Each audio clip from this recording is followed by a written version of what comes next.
What is up, guys? In today's video, I'm going to be going over the first bits of teasers and information we have about Fortnite Chapter 7 Season 2. And this is coming from the design director of Fortnite, Ted Timmons himself. It's not like this is just some random leak or assumption. As always, if you guys do enjoy this video, find it helpful, informative, or interesting, remember to give it a like, subscribe if you'd like to see more. Comment down below what you hope to see change in Chapter 7 Season 2. And if you guys would like to use my code in the shop when getting anything, it's EvolveJake, just like my channel name is, and it is underneath the webcam at all times. So recently, as I said, Ted Timmons, who is the design director for Fortnite, made a post saying that they are playtesting Season 2. And then he also replied to some comments of what people wanted to see change in Season 2. And we got a lot of clues and kind of what we should expect coming into Season 2. So for starters, it seems like we will be getting an entirely new meta for Season 2. So Ted has said that the weapon pool is almost entirely refreshed going from Season 1 into Season 2, which is definitely not normal. He said this is one of the first times this has happened. I think it would be, aside from collab mini seasons or new chapters, but going from Season 1 to Season 2, having an entirely different loot pool, I don't think that has happened before. He also, in a few posts, he highlighted that we will be getting several new mobility items as well in Season 2, plural, not just a singular new mobility item. And he even replied to a post specifically asking for something similar to the Void Mask or Grapple Blade, something that has multiple uses that kind of go down over time and not just a consumable item. And he said the team has made some cool new movement items in Season 2, and he also implied that there will be items that allow you to move together as a team. I don't know if this means one item that somehow moves your entire team, or something you put down that everybody can use like a launch pad, or he just means something that's more convenient for an entire team to travel together. Because if you look at something like the kinetic blade that we've had in the past, it was easy for a group of players to kind of stick together using that, right? But something like shockwaves, trying to shockwave around the map and stay next to your teammates who are also shockwaving around the map can be an absolute struggle because you get thrown around. So don't know exactly what he means by items that allow you to move together as a team, but we'll have to see how that plays when it comes. Regardless of what mobility items we do have, it seems like shockwaves may not be one of them, because he replied to a post from someone who said that they liked when shockwaves revolted, and he said, "The team is experimenting with some thoughts in this space, and I hope it makes it into Season 2. So if you guys watch any of my content, you know I love shockwaves, but I'm not opposed to an item replacing them or them not existing in the loot pool if we have other mobility items that are good. So one of my favorite seasons ever is Chapter 4 Season 2. Shockwaves weren't in the loot pool this season, but we did have the kinetic blade, and that worked completely fine as a movement item. As long as there's an okay movement item, I don't think shockwaves are really required. They're just a nice staple mobility item that is consistently good, especially for zero build. I think Chapter 7 Season 1 could have been completely fine without shockwaves if the Forsaken Bow Blade was in the loot pool the entire time, and the purple Forsaken Bow Blade was in the loot pool the entire time. This was only attainable by eliminating certain NPCs and never came to the general loot pool for some reason. But the Forsaken Bow Blade, I think, would have checked a lot of boxes for what players look for in a mobility item. So them saying that shockwaves aren't going to be here isn't the end of the world, provided the other things are good. There will also seemingly be a new melee item, because someone brought up wanting some good traversal and melee items, and Ted replied saying that they'll like Season 2. So this is kind of unfortunate. Some of the best movement items of all time have also been melee weapons, like the kinetic blade, like the Forsaken Bow Blade, but there's also been a lot of melee weapons that were super annoying. So I feel like balancing a melee weapon is something that is really difficult, and Fortnite has really struggled to get right. We'll see how they go in Season 2, but it definitely seems like there will be some form of melee item coming. It also seems like the mid game is something that Fortnite is going to be changing in Season 2.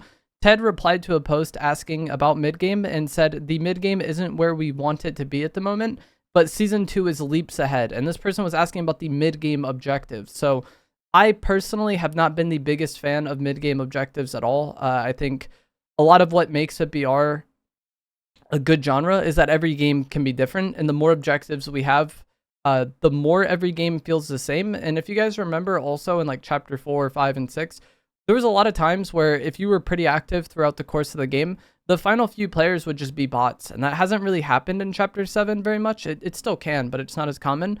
And I think a large part of that is because of the lack of objectives. When we had islands spawning in 4th zone, everybody would just kind of go there and fight each other. And then the final remaining players that didn't contest island at all were usually bots or, you know, very, very scared, like passive players. And so it made the end of the game incredibly anticlimactic. Season 7 has done a good job of like removing, or like the end game's feeling good again.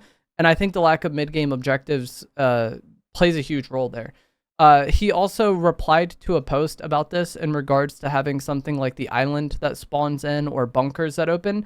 And he said, there is a locked place that I haven't figured out how to open yet. So there's going to be some thing that we have to open to get some sort of special loot in the mid to late game. Whether that's island or bunkers again, who knows, but it seems like it's definitely going to be a part of the game. Similar to this, the complexity of the game should be more similar to Chapter 6. In response to someone who mentioned that specifically, he said Chapter 7 has felt too basic. The person he replied to said that Chapter 7 has felt too basic and that they want the game to feel more like Chapter 6. And Ted said, you want it, you got it. So kind of implying the complexity of the game is increasing. I don't really know what this means. You know, mid-match objectives are one of the things. The kind of hero ranks we had in Season 3 and Season 4 could maybe be some, you know, aspect of complexity. Boons were an element of complexity. And then also maybe the secret areas that we had around the map in Chapter 6 could be seen as a level of complexity, like how you had to bring a sprite to Bush Ranger to open up the vault, things like that.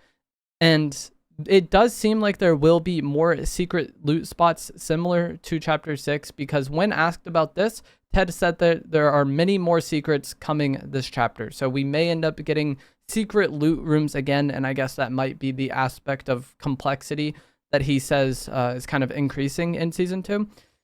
Unfortunately for me, it seems like there will be more wacky or goofy items as well, because Ted responded to 2 posts kind of teasing this. First of all, someone said that what made Fortnite different from other games in the past was the wacky items. And Ted said, there's a couple of items in particular that made me laugh out loud. And then somebody else said, Fortnite is at its best when it plays like an episode of Looney Tunes, which is a statement that I couldn't disagree with more. And Ted said, dial up the Looney Tunes and the crazy, got it. And there was like over 1,000 replies to his post. And so the things he chose to reply to, I think, are like strategic kind of leaks and teasers, like kind of ways to get the community talking about the game, ways to get the community interested, and then also tease some of what we're seeing in Season 2. So I don't think it's just random that he decided to comment on 2 posts kind of saying, like, yeah, there's going to be more wacky, crazy, funny stuff coming in Season 2. One post that really interested me as a content creator was somebody basically saying the content is too front-loaded for recent Fortnite seasons, meaning that like we get a lot of content at the start of the season, and then towards the end, like the stage that we're in right now for Season 1, and you know, maybe a week or 2 ago as well, there isn't as much content. Like all of it comes out at once, and then the middle and end of the season is an absolute drag. And I agree with this person. I think the early Fortnite chapters did a much better job in this, like Chapter 1 specifically. And I think the reason why Chapter 1 did a good job with this is it was easier to add stuff back then because the game was so new and not as like complete. But also the seasons were so short in Chapter 1. In Chapter 1, we had in 2018, we had the tail end of Season 2, Season 3, Season 4, Season 5, Season 6, and then the start of Season 7. We had a lot of seasons take place in a single year, whereas now Fortnite chapters are only a year long, but the seasons kind of tend to be like several months long. And I think the length of seasons is kind of what contributes to this drag as well. But Ted replied to this person and said, no promises, but I hope you'll reflect on Season 2 and feel like it's a step in the right direction. So saying like, hey, we kind of get that Season 1 didn't do the best here, but hopefully Season 2 does better. I agree. As I said, I get why if you're a regular player, this maybe doesn't matter as much to you. But as a content creator, I think the game is most enjoyable to play and most enjoyable to make content on. And it seems like the interest within the community is most present when the seasons just kind of flow and there's not that like drag at the end. I think Chapter 6 did a decent job of this. With Season 2, Star Wars Season 3, it felt like the pace of the game was really good during that time. Season 3 Super especially was a very short season, and as I said, I think just the length of seasons is a decent hedge against the game getting too stale. Ted also posted that there will be several quality of life changes coming in Season 2, but since nobody asked about that specifically, he's not going to post what he had to share in that regard. And this kind of is another thing that I feel like solidifies that he had certain talking points or certain things that he wanted to like tease within the community. But no one brought up the quality of life changes, so he's not going to tell us what they were, but there will be quality of life changes coming in Season 2.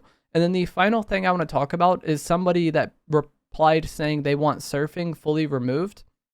And Ted had a kind of long reply to this and basically said that fewer players quit when surfing is the intro, which I find very hard to believe. And I wonder how they're calculating this, because I've never heard of anybody specifically leaving because of the battle bus, but I have heard of people specifically leaving because of surfing. The battle bus does spawn much more prevalently than surfing, so maybe that contributes to more people leaving because it's just people that would have quit anyways. But it's impossible to know why people quit the game, right? But I think that, and this may be just my own bias seeing people talk within the community, I think when people leave because it's surfing, or when it happens to be surfing and people leave, I think they're leaving because it's surfing. When it happens to be the battle bus and people are leaving, I think they're leaving because they wanted to leave the game. And maybe like the bus didn't contribute to it at all. They just had to back out for whatever reason. And like I said, that might just be my own bias showing from like the people I interact with in the game and what I see in the community. Personally, I like the surfing. Like, I'm fine with it. I feel like as far as the average player goes, I have like a much higher opinion on surfing than the average player. Like, I really don't mind it at all. But yeah, I still just think that more people are quitting because of surfing than they are the bus. Either way, he said they're glad they tried something different, and he wonders who the bus driver will be in Season 2. And so a lot of people took this as a hint or to be a teaser that there may be some new way of landing on the map in next season. Kind of like how Season 1 had surfing. Maybe surfing goes in Season 2, but there's another like new match intro thing that isn't surfing, so it'll be the bus and then that thing. That's just kind of a guess at what he's teasing. Maybe he literally means that there's, you know, an identity of the bus driver. I don't know how that would affect gameplay too much, but either way, that is going to be it for this video. As always, if you guys did find this to be helpful, informative, or interesting, remember to give it a like, subscribe if you'd like some more, comment down below what you hope to see change in Season 2 or what you think of the comments here, and I will see you guys in the next one. Thanks for watching.